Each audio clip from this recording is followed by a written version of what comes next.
পয়লা বৈশাখ নববর্ষ উদযাপন করা হয় আমাদের দেশে। আজ 2-4 বছর ধরে শুরু হয়েছে পয়লা বৈশাখ উদযাপন করা।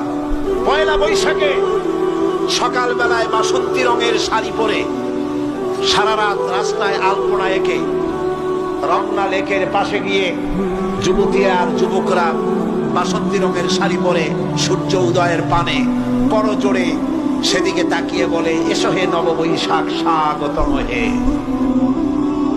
বৈশাখ বলে, বাবাজিরা আমারে ডাকতেছো? ওয়েট এন্ড সি, অপেক্ষা করো, আসতেছি। যে বৈশাখকে ডাকা হলো, স্বাভাবিক বৈশাখ কালবৈশাখী রুদ্র রূপ ধারণ করে 180 মাইল স্পিডে এসে বাড়ি ঘর কল কারখানা ভাঙ্গিয়া জনমের মতো স্বাগতম হে।